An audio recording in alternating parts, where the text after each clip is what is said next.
We are raw and real mothers sharing our struggles, triumphs, and everything in between. We are all about being authentic and sharing who we are. None of us have it all together. We know how hard motherhood is. We also know how joyful motherhood is. We're here to grow with you. We're here to empower and support each other. As we share our hearts, we become stronger. Our stories bring us together. The mother heart is within every woman. Hello, welcome to the MotherHeart Circle. We are happy to have you here with us. We're going to talk from our hearts on the topic of anxiety. Not sure if any of you are feeling anxiety out there, but a few of us are. So we would like to discuss this with you. We're going to take a minute to ponder on anxiety, and then we will share our thoughts.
Do you guys have enough time to think about some things?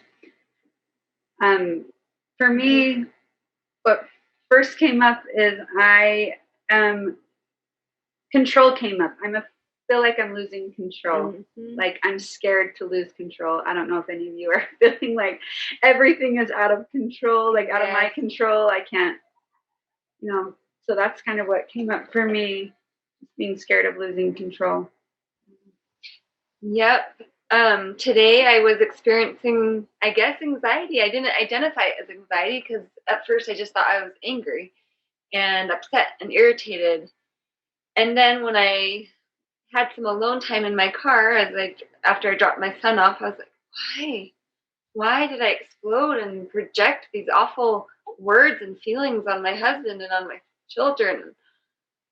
Where did that all come from? And then as I was alone in my car, I had a few minutes to think, I'm anxious. There's something, I don't feel in control of something, and there's this fear. And that's where my anxiety is coming from, is this fear of things not going the way I was hoping they would go. So then I got home and I apologized in a way to my husband, and I said, I realized that I was acting this way because I was afraid that these dreams I have and these that they won't happen, and it comes. And this is what the other thing that came to me as I had those few minutes in the car to myself was those fears are based on lies. They're based off of untruths that I somehow subconsciously took in as a small child. And the only way I could be heard was if I became angry and made known my fears and made known what I needed. And that's how I learned to be heard. And so here I am 20, 30 years later, and I'm still acting like I'm throwing tantrums, trying to be heard, trying to be seen, trying to be loved. And so then I realized, and I told my husband this, and I said, so when I start acting this way, Jason, can you just tell me that perhaps I'm living a subconscious lie, or that I'm believing something that's not quite right, and that I need to identify what that is, and then cross off whatever that belief is that's making me full of anger and anxiousness, and cross that off and write truth down. And I said those words to him, in an apologetic tone, and he was kind of amazed. He said, "Oh, really? Okay, I'll try." So because he doesn't want, and I don't want to act that way. And so I think it's important that we bring presence to our anxiousness and anxieties. And yeah. Yeah, I've heard actually, Anna Maria, that one of the best ways that we can kind of relieve that tension or those feelings is by acknowledging, like saying it out loud. I am feeling anxious right now. I'm just saying what you're feeling. I am feeling fearful right now. I'm feeling angry right now. I'm feeling, you know. And the other thing that I learned recently, I was feeling angry, and I got angry with my daughter about something. I don't remember what it was, and she was kind of worried about it. And I guess I had the inspiration to realize that it wasn't really, I wasn't really angry. I was afraid that anger is a secondary emotion, and that usually it's because we feel like we're out of control, or that we don't have control over something, or we're feeling fearful or anxious or whatever.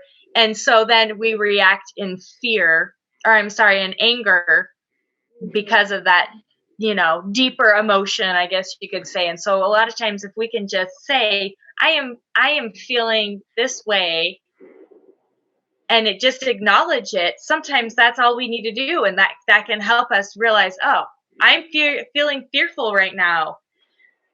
Okay. And just accept that that's the feeling you're feeling.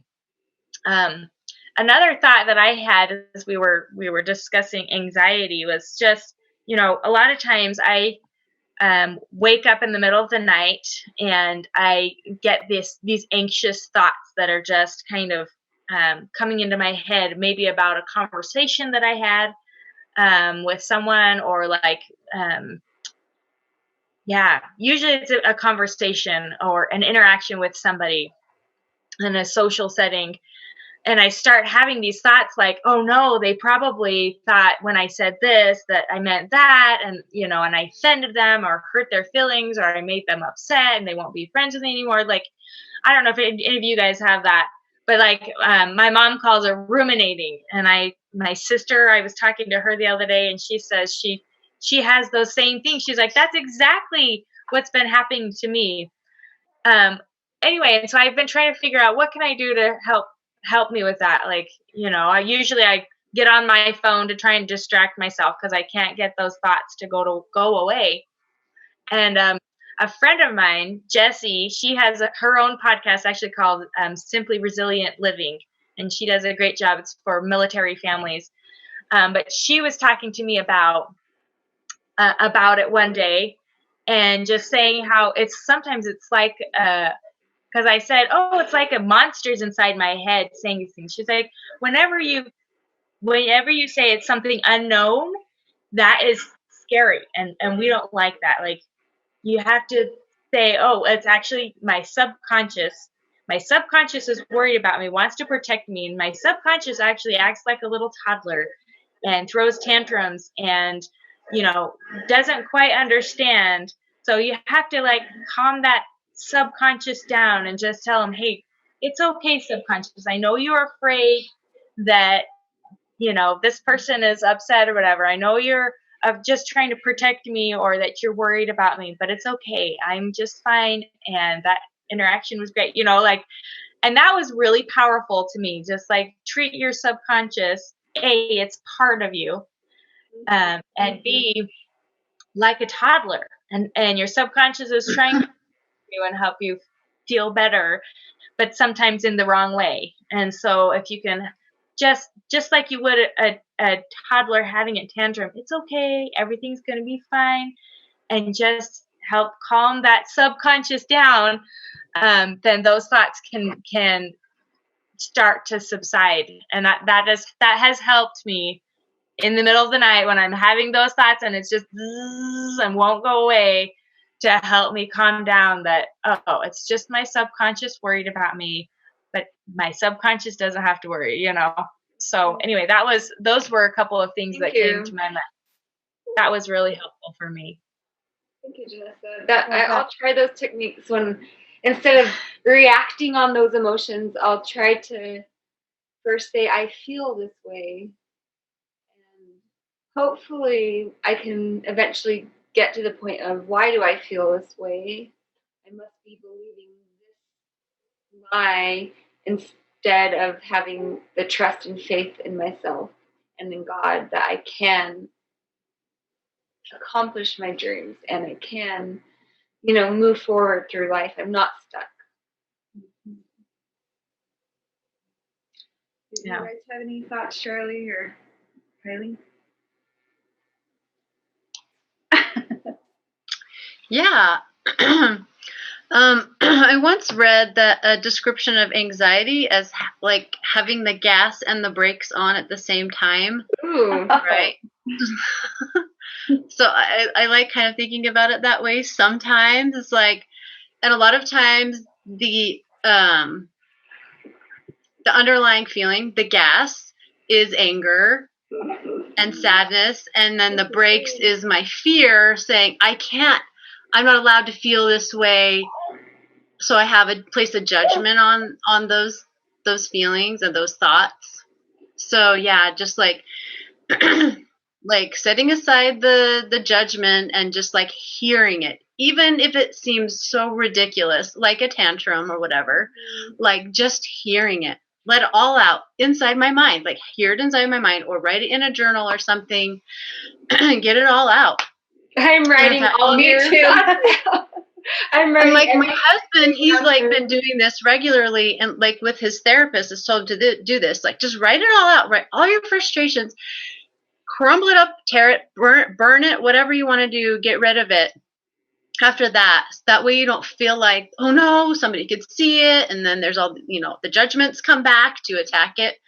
So you just like, okay, throw it away and I'm done. But get it out first. I love that. But a lot of times I feel like we're so busy in life to just stop and hear that. It's almost like that's how I treat my kids sometimes. I'm like so busy in life, I'm not hearing their needs, sometimes. So it's like, okay, I need to do the same thing for myself. And then the other thought I had was, like there is a lot of fear in our world today, and that is affecting, like, I know it's affecting my sleep. Like I just wake up in the middle of the night just like feeling really disoriented, and like even if I had a good day and like that night I was reading my scriptures and just practicing a lot of positive thoughts and feelings is like still coming up, and I realized that I needed to make space for God's peace in my heart. And so like we want to have this feeling of control, like I have control of my life and I can do it. I don't want to have anybody else's help. I want to be able to do this on my own, but like humbling ourselves. So for me today, yeah, I kind of got to that place where I'm like, I am feeling really discouraged about the world. I'm feeling, where's the hope? And I need something, even if it's just a feeling. And like shortly after I had that thought, as I sent that thought up to God, like it was shortly after that I just had this overwhelming peace come into my heart. No rhyme or reason for, like you don't, and it's like I don't even need an explanation. I just need the feeling of peace, that peace does exist. It can and does exist, and it comes from God. It comes from Jesus because he is the Prince of Peace. And we can't have, faith and trust in him because he overcame the world. He did. So we can trust in that he has the power to give us peace eternally. I heard something really powerful this week because I was talking to someone about peace, and she said her therapist encourages her to reach and feel peace at least once a day. I'm like, so how do you really do that? Like, how do you really reach for peace and feel it? And she's like, well, I guess she said reach for it inside yourself, because her therapist said the peace is already inside you. You don't have to go looking for it somewhere else. You just have to just have to sit down and feel it. It's already there. And I find that I'm always trying to reach out and try to find it outside myself. Like, someone give me the peace. Like, but God is within me. I'm connected to him within myself. Mm-hmm. The peace is already there, but just try every day to at least feel it one time inside yourself. I'm like, that is a good homework assignment. That is. Yeah. Shirley, you're on fire. Thanks. You too. So I just wrote down, when we had our moment to ponder, the things that have helped me with my anxiety. I've had a lot of anxiety in my past, and I still experience it. I've had postpartum episodes. I have a newborn baby. It's my 5th baby. And so I've definitely had a lot of practice with postpartum depression and anxiety, trying to learn and figure out what will help me.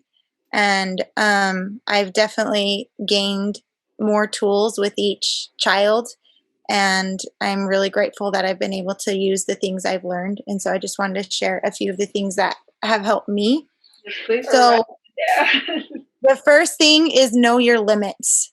So understanding my limits and my capacities, and checking in on myself to see, am I pushing beyond my limits? Because us women are capable, in theory, or in reality, we're capable of pushing ourselves beyond our limits and doing whatever we need to do to get whatever needs to be done. But the thing I've learned is not to push myself to that point, and not to say, I'm going to get this done because this is what I should be getting done as a mom, as a woman, as a wife, or as a individual. Instead saying, this is where I feel comfortable. And when I start to go past that comfort zone, that's when I know I'm going beyond my limit. So if I'm getting anxiety, I know my limit is here. And when I have a newborn baby, my limit drops.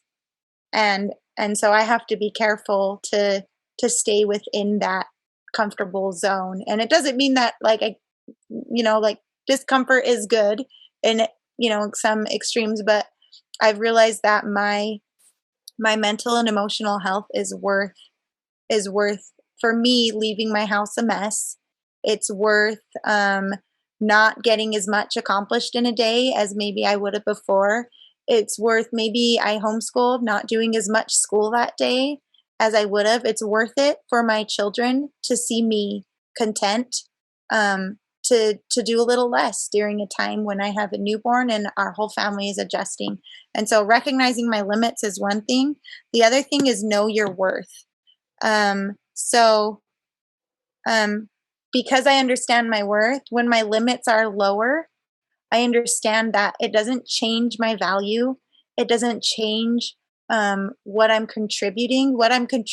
Like, my worth is not dependent on how clean my house is or on how much time I spend cleaning. The amount of time I spend cleaning is very, very little right now with a newborn baby, like very little. And I have just learned to accept and trust my limits, and trust when my body and my mind and my emotions are telling me this is too much, to trust that and to just learn to honor those feelings and honor the experience I have now. I've been telling myself this is a time and a season, and learning to be present with that and to appreciate what is in my time and season, to appreciate being with my children, being with my newborn, and to actually look at my messes and learn to appreciate my messes and see them for the joy that they are bringing to my children's lives, the books that are scattered all over my floor and the toys that are scattered all across, and the food that spilled in the kitchen because my kids decided they wanted to pour their own milk. So I've definitely changing my perspective to align with my capacities instead of trying to expect myself to do what I know is going to be pushing myself beyond what I should be doing.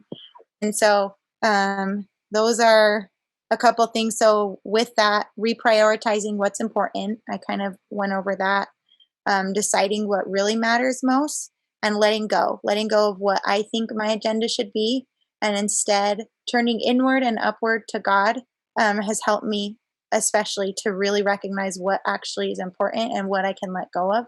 And for me, our society and our culture I feel like I've gained a ton of messages about what I have to do in order to like not be a bad mom. And 80% of those are lies.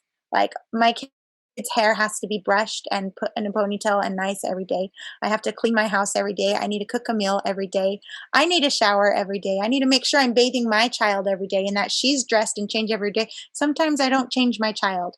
Oh no. No, I just, like sometimes she wears the same clothes for several days because that's just what happens. And somebody's going to like gasp because I just admitted that I let my baby wear clothes for several days in a row. If you're one of those people, welcome to the party. But because I know like I'm nurturing my child, I'm feeding her, I'm loving my children, and that's the most important thing. And so I've had to reprioritize based on my own capacities, and everyone's capacity is different. I'm sorry, I'm on a big soapbox right now, but I just Love it. I feel like I've learned so much about how to like not have anxiety, basically, because I've had such extreme anxiety in my past, and I've just learned that a lot of it is a huge part of it, for me at least, is expectations. And so I've had to Your own expectations. Yeah, my own expectations. So I've had to completely shift my expectations. And sometimes I notice myself like starting to want to recreate those expectations and like, oh, well, now today, this is the day I want my house to be perfectly clean again. And as soon as I start trying to create those expectations, there's nothing wrong with having a clean house, but I know what my limits are. And so as soon as I start creating expectations that are surpassing my current limits and capacities, that's when the anxiety comes, and that's when the anger comes, and that's when the frustration and the outbursts and all of those uncomfortable things come. So yeah, but I'm happy and I'm content and I'm enjoying myself and my kids when I'm living within my limits. So yeah. That's powerful. That's really powerful, Kylie. I think it is so true to like, one of the biggest things is to control our thoughts and our own expectations. That's one thing that I've been struggling with too, is just, trying to control everything and keep up with my own expectations. And I finally realized, well, nobody's coming over to my house to see if it's clean or not. Nobody's checking in on me, making sure my kids have clothes on instead of PJs all day. Nobody's nobody's doing these things because it's the coronavirus. When nobody's coming over, I'm not going out. So who is this that I'm worried about impressing with my home right now? It's myself. It's my own expectations that I'm putting on myself, and and then beating myself up because I'm not living up to these high idealistic expectations. And so I think trying to be better and to do more is great, but I like how you said that, but we have our limits, and to be okay with if we didn't, and not to pin our value on whether we did those things or not, really. I think that's huge, and just accepting the situation for as it is and being okay with it, because then we take that stress off of our shoulders. Then we get way more done. When I'm feeling relaxed and like, hey, it's okay if I get it done, great. If I don't, great. Then I feel like I can actually move forward and I can get stuff done. It's when I put all these expectations on myself that I almost block myself, and then I get angry because I can't, get everything done the way I want to. So I think that's perfect. Thanks, Kylie, for sharing that. Yeah, can I share one more thing? Is that okay? Yes, definitely. So the other thing, one more thing I didn't say was knowing your warning signs or your triggers. Like recognizing what sets you off, what triggers you. Like for me, obviously, I notice that when I start to raise my expectations above my capacity, I'm going to get anxiety. And so for me, the biggest thing is cleaning. As soon as I start expecting my house to be immaculate, it's like, bam, like it's good to want a clean house. I'm not saying there's anything wrong with that. It's good to clean, but it's the expectation that my house should be and has to be this way that causes the anxiety rather than, like, oh, I think I'm gonna clean right now, or I'm gonna teach my kids to clean right now. We're gonna experience, taking care of our home rather than the home needs to look this way. And this is how my life needs to look. And this is how my life should be. For some people that works because maybe their capacity, for me, I'm stressed if I'm focusing on cleaning too often. It does not serve me well. For other people, it creates peace. It creates peace of mind, and they can function better, and their anxiety goes down. Not for me, and so I've had to recognize that. So that's my trigger. The opposite person than yourself. So I'm okay with a little chaos. My husband cannot function with it. So it's like, oh my, so then I'm like, I gotta clean, I gotta make it all. What should I do? Situation and advice. So if anyone didn't hear that, because it was a little fuzzy, Rachel, tell me if I got this right. So you said you and your husband are opposites.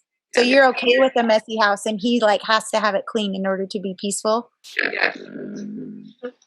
I think my husband might be a little bit like that. We're kind of a little bit opposites, but yeah, we've just learned to roll with the punches. I think communication, that's when communication is so important, to just be like, hey, look, I'm at my limit. I don't want to have a mental health breakdown. Like, this is how bad things are for me right now. Let me just really clue you in onto where things are for me.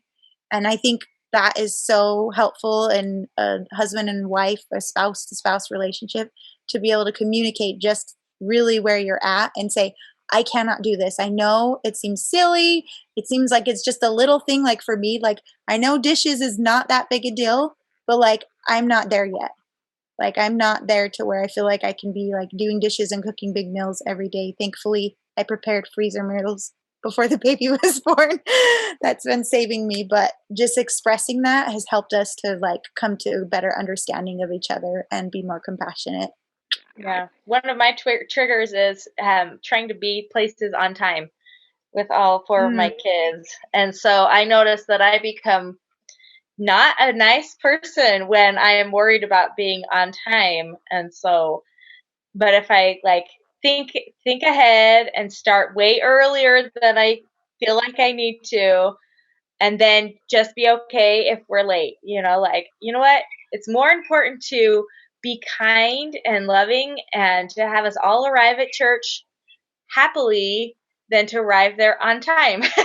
So, and so I still strive to like, get us there on time, because I think that's also important. But if I am going to turn into this mean, yelly mom, then I would rather be late than be that mean, yelly mom, And so, or just not even go because it's just not worth it, I'd rather be kind than on time. So that's one of my triggers, and that I've noticed. Actually, that was one thing that you clued me into, Kylie.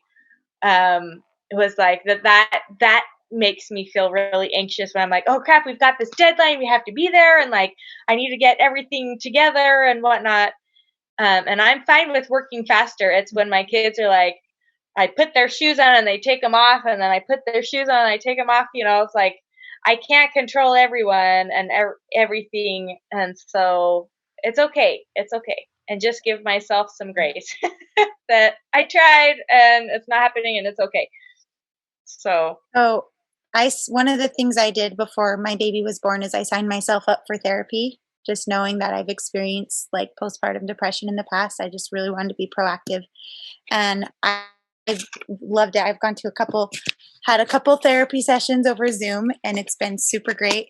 And I was actually talking to my therapist about being late, because we were like, well, so what are the triggers? Like, let's talk about what the triggers are for me. And I told her one of them was that, like, being late, I feel like I'm like some failure if I'm late. And she gave me such a cool perspective. She shared a little bit about her mom. She said her mom is always late to everything, and she's just always been that way. And everyone's just learned, it's like almost endearing now for everyone. They've just learned to like love her for, that's kind of her little quirk, is she's late. And she always has a good reason. Like she's always fitting in extra things that she needs, whether it's cleaning the house or helping someone. And she said it's great because it's her gift. Like she's late all the time, but it's her gift because she's in the moment. She's in the moment, looking at the present and now, and always paying attention to the people who are around her. It's making me emotional because when my therapist told me this, I was like, this is me. Like I have such a hard time not being in the moment. Like when I'm somewhere present, I'm there. I'm not in the past or in the future. I'm in the present moment. And it's so hard for me to like think forward. And I've always beat myself up and felt like a failure for it. And when she said that, she was like, let it go. Like, just let go of it. Like, you don't have to be an on-time person to be a good person and to like, and for me to I can value myself as I am now with my strengths and my uniqueness. So I thought that was really cool insight she shared. So thought you'd appreciate it. That's awesome. So thank you guys. That was really awesome. I know I got a lot from that, and I hope those of you who were listening took away something, and I hope you felt connected with us. And thanks for listening. Thank you so much for joining our MotherHeart Circle. Please send us your thoughts, inspiration, experiences, and stories. Your voice is important. Your wisdom and your hearts are needed. We believe in you, we love you, and thank you for being you.